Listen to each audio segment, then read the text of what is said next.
बिस्मिल्लाहिर्रहमानिर्रहीम। अस्सलाम वालेकुम नाज़रीन कराम, मैं हूं मखदूम शहाबुद्दीन और आप देख रहे हैं मेरा फेसबुक और यूट्यूब चैनल। उम्मीद करता हूं आप सब लोग बखैर वाफियत होंगे और जहां भी होंगे अपने अहले खाना समेत खुश भी होंगे और महफूज भी। नाज़रीन कराम, इस वक्त मुल्क में जिस तरह से मामलात तेज़ी से बढ़ रहे हैं और घंटों की बुनियाद पर नए से नए ऐसे इकदाम उठाए जाते हैं कि पिछले उठाए गए इकदाम को बंदा भूलने पर मजबूर हो जाता है, तो ये कहना गलत नहीं होगा। अब आप ये देखें कि 26वीं आईनी तरमीम हुई, जस्टिस जाहिया अफरीदी चीफ जस्टिस बने, उसके बाद जो कल कानून साजी हो गई पार्लियामान से और उस कानून साजी में सुप्रीम कोर्ट के जजेस की तादाद भी बढ़ गई, उस कानून साजी में सर्विसेज चीफ्स की मुद्दत मुलाजमत भी 3 साल से 5 साल हो गई। आज जुडिशल काउंसिल के इजलास में 5-7 से आईनी बेंच जो है वो भी बन गया। जस्टिस अमीनुद्दीन खान जो है वो आईनी बेंच के सरबराह भी बन गए। लेकिन अब मामला यहाँ तक रुकने वाला नहीं है, बल्कि सूरत हाल जो है वो इससे भी आगे की तरफ जाती हुई नज़र आ रही है, क्योंकि इस सारी सिचुएशन में जो अब बन चुकी है, जस्टिस मुनीब अख्तर निशाने पर आ चुके हैं और जस्टिस मुनीब अख्तर जो हैं उनके खिलाफ इंतहाई कदम उठा लिया गया है आईनी बेंच के बनते ही।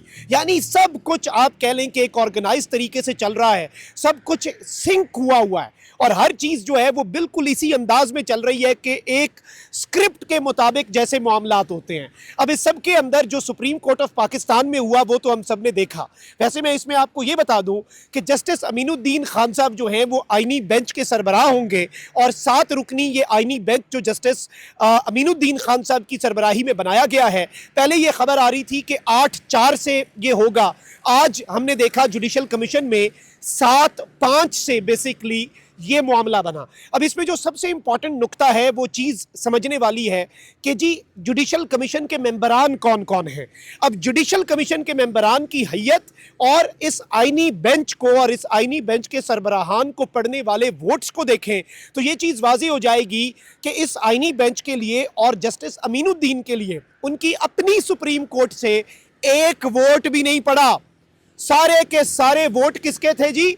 सारे के सारे वोट थे हुकूमत के, यानी कि वो हुकूमती आईनी बेंच के सरबराह बने हैं। वो कैसे?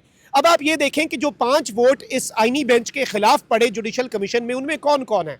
उसमें 3 सीनियर मोस्ट सुप्रीम कोर्ट के जज हैं, justice Yahya Afridi chief justice, justice Mansoor Ali Shah और जस्टिस मुनीब अख्तर।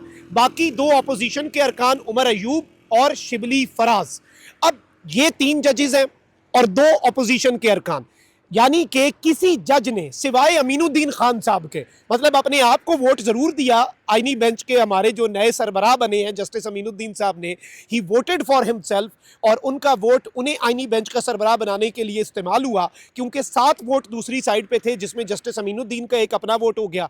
बाकी कौन कौन थे जी? बाकी उसमें 2 हुकूमती रुकन, 3 हो गए टोटल, 1 खातून रुकन वो भी हुकूमत की, वजीर कानून, अटॉर्नी जनरल और बार काउंसिल का नुमाइंदा। यानी कि मुकम्मल तौर पे सिचुएशन जो है वो आपके सामने है। और अब जस्टिस अमीनुद्दीन क्या करेंगे? इसमें एक और चीज़ याद रखिएगा कि प्रैक्टिस एंड प्रोसीजर कमेटी भी कल की कानून साजी के बाद आज तब्दील हो गई है।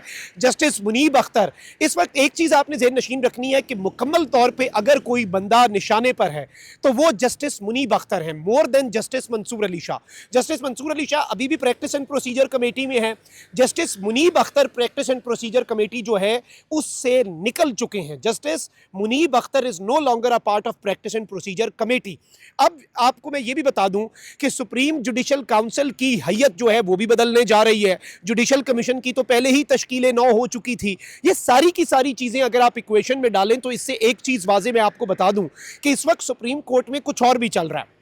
जस्टिस मंसूर और जस्टिस मुनीब की तरफ से सरप्राइजेस एक्सपेक्टेड हैं और ये सरप्राइजेस और इन सरप्राइजेस का रास्ता रोकने के लिए सिस्टम ने कुछ प्लानिंग कर लिया है और मामलात बहुत आगे तक जा सकते हैं। मैं आपको ये बता दूं कि एक सर्विंग जस्टिस इस इमारत का हाजिर सर्विस जज हाउस अरेस्ट पे भी जा सकता है। ये मैं आपको एक्सक्लूसिव डिटेल्स दे रहा हूं। इससे मामलात की संगीनी का अंदाज़ा लगाएं। अच्छा, अब ये सब कुछ करने की ज़रूरत क्यों पेश आएगी? और जो सबसे बड़ी खबर आई है कि सुप्रीम जुडिशल काउंसिल में जस्टिस मुनीब अख्तर साहब जो हैं उनके खिलाफ रेफरेंस दायर कर दिया गया है, और जो शिक नंबर है 209 उसके तहत जस्टिस मुनीब अख्तर साहब जो हैं उनके खिलाफ सुप्रीम जुडिशल काउंसिल में रेफरेंस दायर हुआ है। और इसमें इल्ज़ाम क्या है? देखें, किसी जज पे मिसकंडक्ट का इल्ज़ाम लगता है, किसी जज पे करप्शन का इल्ज़ाम लगता है, किसी जज पे कोई इल्ज़ाम लगता है, किसी जज पे डिग्री का लग जाता है कि उसकी डिग्री नहीं।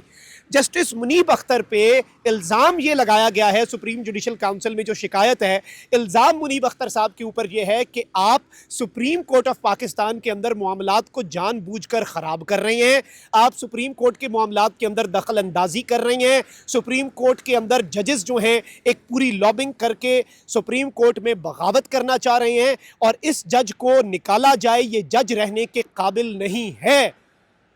ये सब कुछ क्यों हो रहा है? आपने तो अपना सब कुछ कर लिया, आपने तो जो करना था आपने वो कर लिया। जस्टिस याया अफरीदी चीफ जस्टिस बन गए हैं पाकिस्तान की तारीख के सबसे बेइख्तियारी सही।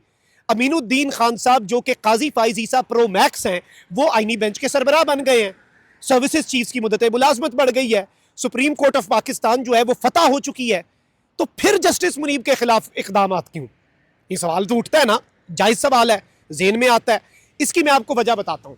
जस्टिस मुनीब अख्तर साहब जो हैं उनके खिलाफ इकदामात करने की वजह यह है, और उन्हें अब निशाने इबरत इसलिए सिस्टम बनाना चाह रहा है क्योंकि सुप्रीम कोर्ट से अभी भी सरप्राइजेज आ सकते हैं।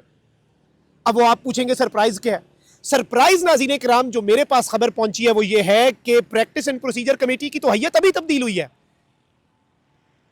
कल तक तो प्रैक्टिस एंड प्रोसीजर कमेटी में जस्टिस मंसूर और जस्टिस मुनीब थे, और वो कमेटी कह चुकी है कि 26वीं आईनी तरमीम पे फुल कोर्ट बैठेगी।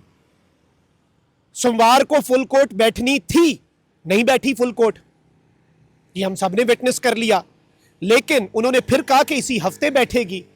अब यहां पर एक पॉसिबिलिटी डिस्कस करते हैं, क्योंकि मामला इफ्स एंड बट्स पे जा चुका है ना, पॉसिबिलिटीज हैं। प्रैक्टिस एंड प्रोसीजर कमेटी जिसका हुक्म मानना फर्ज है जजेस पर आइन और कानून के मुताबिक, वो ये कह चुकी है कि फुल कोर्ट बैठे 26वीं आईनी तरमीम पे। अगर सारे जज इकट्ठे होकर बैठ गए, कॉज लिस्ट जारी किए बगैर बैठ गए, चीफ जस्टिस के बगैर बैठ गए, अमीनुद्दीन साहब के बगैर बैठ गए, इस वक्त सुप्रीम कोर्ट ऑफ पाकिस्तान में अगर 17 जजेस की आप बात करें, ऑल्दो अब 34 जजेस का स्लॉट है, लेकिन फुल कोर्ट बनती है अवेलेबल जजेस पर। इससे पहले मखसूस नशस्तों वाले में 13 रुकनी फुल कोर्ट थी ना, क्योंकि वही जजेस अवेलेबल थे। सुप्रीम कोर्ट में जस्टिस मंसूर अली शाह और जस्टिस मुनीब अख्तर के पास मेजॉरिटी है, इसीलिए तो नए जज लाना चाह रहे हैं। और नए जज लाने की वजह क्या हो सकती है, जरा आप इस नुक्ते को समझे ना। और नए जजेस लाने की वजह क्या हो सकती है? कोई और वजह नहीं है। तो इस वक्त जस्टिस मुनीब साहब जो हैं उनके खिलाफ इंतहाई कदम उठाने का फैसला कर लिया गया है। मैंने आपको इशारे किनायों में बता दिया, आप मुझसे बेहतर समझते हैं कि कौन सी बड़ी अहम तरीन ओहदे पर बैठी शख्सियत नज़रबंद भी हो सकती है। ऑल्दो जस्टिस मुनीब के खिलाफ रेफरेंस दायर हो चुका है, ये तो खबर आ चुकी। दूसरी मैंने आपको इशारे किनायों में बता दी, क्योंकि अभी भी सुप्रीम कोर्ट की तरफ से और सुप्रीम कोर्ट ऑफ पाकिस्तान के अंदर से सरप्राइजेज एक्सपेक्टेड हैं, और सिस्टम सब कुछ अपनी फतूहात समेटने के बाद भी डरा हुआ है। इसलिए वो जो एक पंजाबी का मुहावरा है ना, कान टांग दो, एक कब्बा मार के ना इधर लटका दो, बाकी सारे कब्बे वैसे ही भाग जाएंगे। तो इस वक्त कान टांग दो के मिसदाक जस्टिस मुनीब अख्तर साहब जो है, यूं लग रहा है कि वो सिस्टम के निशाने पर होंगे। और यहां पर मैं आपको ये भी बता दूं कि आईनी बेंच तो बन गया, आईनी बेंच ही अब ये सारे केसेस सुनेगा। इवन इस आईनी बेंच के खिलाफ आई अपील भी, जुडिशल कमीशन के फैसले के खिलाफ भी आईनी बेंच सुनेगा, फैसला करेगा इस पे। 26वीं आईनी तरमीम पे भी यही सुनेगा। एक और नुक्ता मैं यहां पे आपको बता दूं कि आईनी बेंच का फैसला लार्जर आईनी बेंच में चैलेंज होगा।